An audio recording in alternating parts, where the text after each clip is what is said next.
Bom dia, meus queridos, boa tarde, boa noite, boa alvorada, seja o horário que esteja vendo este vídeo. Meu nome é Kaique, sou professor de História e hoje nós veremos o conteúdo para o sétimo ano, para ser mais específico, matéria sobre o Brasil Colônia. Bora lá? Bom, como vocês também sabem, eu sempre opto em separar em vários temas os conteúdos trabalhados para ficar mais simples e mais fácil ser compreendido. Este que nós compreendemos do Brasil Colônia, este período que abrange no ano de 1500 até 1815, é um período muito extenso, muito grande. De fato, ocorreram inúmeras coisas. Com isso, eu estou tentando dar uma enxugada para vocês aprenderem. Então, será em 4 vídeos para ficar mais fácil de vocês aprenderem.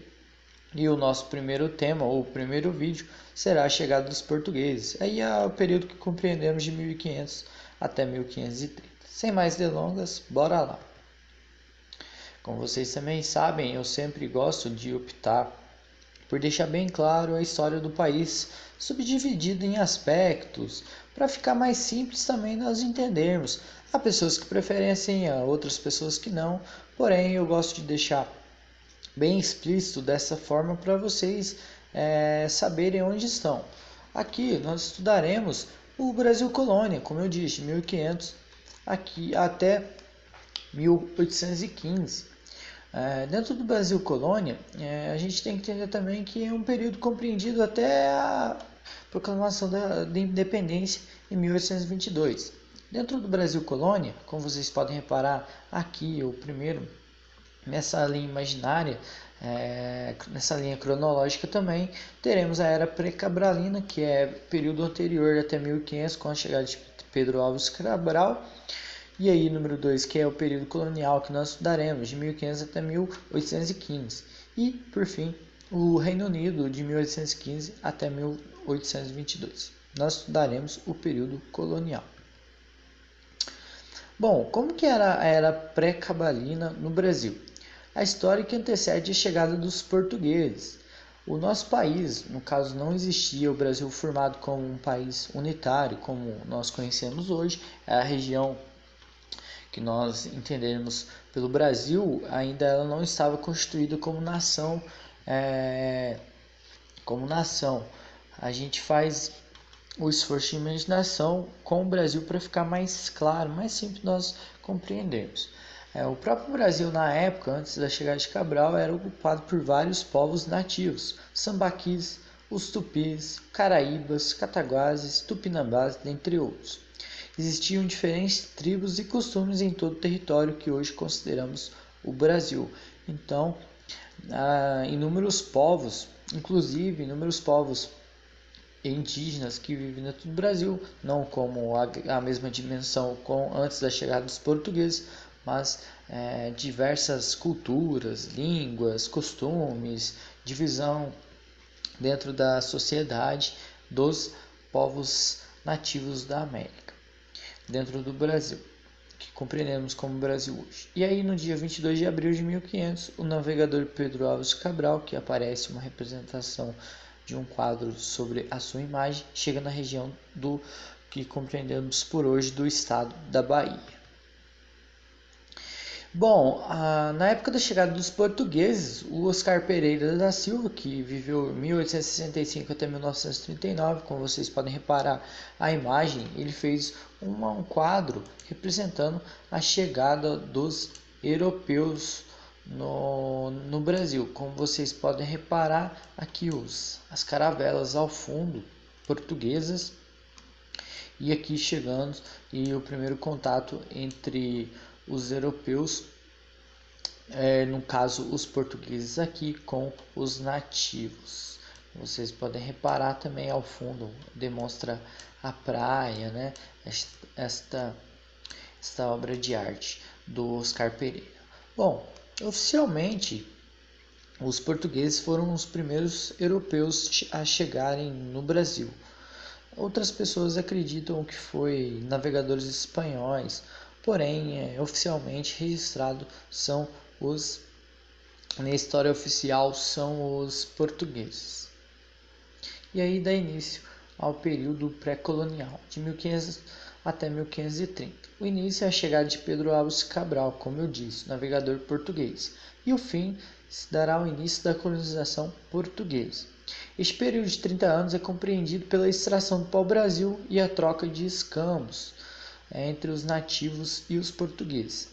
Os portugueses ficaram restritos ao litoral dentre esses 30 anos. Quais são as características dentro do período pré-colonial? A chegada dos portugueses e as expedições exploratórias dentro do território. Bom, no dia 9 de março de 1500, Pedro Álvares Cabral deixa Portugal. O objetivo dele era chegar a Calicut, que fica na Índia, buscar especiarias. A frota sai com 3 embarcações no início. Outros comandantes que estavam dentro dessa frota eram Bartolomeu Dias e Nicolau Coelho.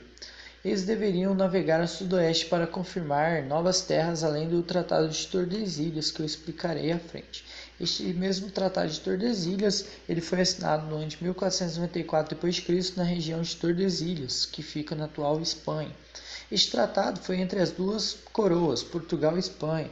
Lembrando que Portugal e Espanha eram as duas coroas, as duas nações mais importantes nas grandes navegações do mundo neste contexto. Elas estavam muito à frente de outras nações concorrentes, como Inglaterra e França. Este mesmo tratado ele firmava a divisão de novas terras conquistadas entre as duas coroas. A partir de 370 léguas de Cabo Verde, que são ilhas portuguesas, a oeste seria da Espanha e a leste as novas terras encontradas seriam de Portugal. E aqui eu coloquei a representação então do Tratado de Tordesilhas. Como vocês podem reparar, aqui nós temos o continente europeu, a Península Ibérica, que fica Portugal e Espanha. Nós temos esta linha imaginária que representa o Tratado de Tordesilhas e bem nesta bolinha ao centro, perto da indicador do meu mouse, tem a ilha de Cabo Verde. A partir dessa ilha, 370 léguas a oeste seria da Espanha, as terras descobertas, e a leste seria de Portugal. E teremos também o Tratado de Saragoça de 1529 de Portugal e Espanha. Como vocês podem reparar, essa linha imaginária verde. Bom, é claro que as outras nações elas vão ficar muito nervosas, elas vão ficar enfurecidas, porém, quando foi assinado o tratado, as duas potências marítimas que nós tínhamos na época era Portugal e Espanha. O Brasil ele não era um país como conhecemos hoje, como eu disse. Alguns nomes que o próprio Brasil já teve. Pindorama, que era dado por alguns nativos, no caso os índios. A terra de Veracruz em 1500, Terra Nova, Terra de Papagaios, Terra de Santa Cruz do Brasil e aí, por fim, o Brasil em 1505. Essa palavra ela é de origem estrangeira e controversa. Há várias hipóteses da sua origem. Uma origem é a origem fenícia, que o Brasil era um corante de origem mineral comercializado na Europa, no Ocidente. Faz alusão à madeira vermelha de uma árvore pau-brasil. Então esse Brasil era parecido com a cor desta mesma árvore que vocês podem ver na imagem, uma foto, que dentro do caule ela tem uma forte cor vermelha. E aí com isso, o pau-brasil foi a primeira riqueza explorada pelos europeus em nosso território. Daí que vem o nome Brasil. Como será a chegada dos portugueses? Foram realizadas 2 missas no Brasil com a chegada de Pedro Álvares Cabral. 3 cartas foram escritas nesse mesmo dia. O escrivão que ficou responsável era o Pero Vaz de Caminha. As cartas, ele relatou as descobertas do local. Foi enviada a Dom Manuel I, então rei de Portugal. E, bom, muitas pessoas dizem é errado, é certo, optam por dizer descobrimento do Brasil. Este termo é eurocêntrico, ou seja, privilegia o modo de existência europeu. E já existiam humanos antes da chegada dos portugueses. Bom, ao momento que se diz descobrimento, faz alusão que não tinha pessoas dentro do nosso território, coisa que não é válido. Uns utilizam o termo vinda, chegada ou até mesmo invasão portuguesa atualmente no Brasil. E bom, eu coloquei uma pintura da primeira missa do Brasil, realizada pelo pintor Vitor Meireles. Como vocês podem reparar ao fundo, aqui nós temos um crucifixo do padre realizando com algum ajudante, a cruz de Cristo ao fundo, aqui os europeus, no caso os portugueses, e nós temos os indígenas olhando atentamente e com espanto também sobre aquela atitude dos povos tão desconhecidos que eram os europeus. Quais serão as expedições exploratórias? Bom, houve, perdão, está escrito errado, no caso houve com H, houve várias expedições para conhecer o território. Também tinha como objetivo expulsar os estrangeiros do Brasil, esses mesmos portugueses. No início, aqui eles descobriram apenas o pau-brasil como riqueza. O pau-brasil era abundante na região da Mata Atlântica e a exploração se deu até mais ou menos 1530 e era usado principalmente para colorir. No ano de 1531, Martim Afonso de Souza, ele era um explorador português, como vocês podem reparar a imagem do quadro que eu coloquei que aparece no monitor de vocês. Ele fez a primeira grande expedição de colonização, ou seja, fixar os europeus no Brasil.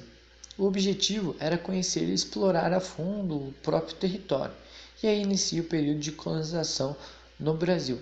Lembrando que as outras nações estavam com vontade e tinham a intenção de colonizar o Brasil. Portugal se sentiu ameaçado e aí então a partir de 1530 ele inicia a colonização, ou seja, a vinda de pessoas portugueses para se fixarem no território descoberto. E aqui nós temos uma obra do pintor Benedito Calixto. Ele fez representou nesta mesma obra de arte a fundação de São Vicente, que foi a primeira vila portuguesa na América, que fica no então estado de São Paulo, no litoral paulista.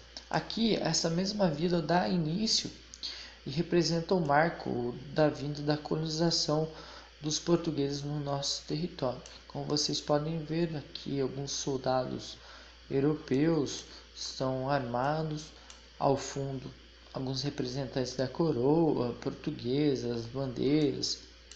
Teremos ao fundo também as suas naus ou as suas caravelas, e aqui os índios ou os nativos representados vivendo de perto este momento atípico.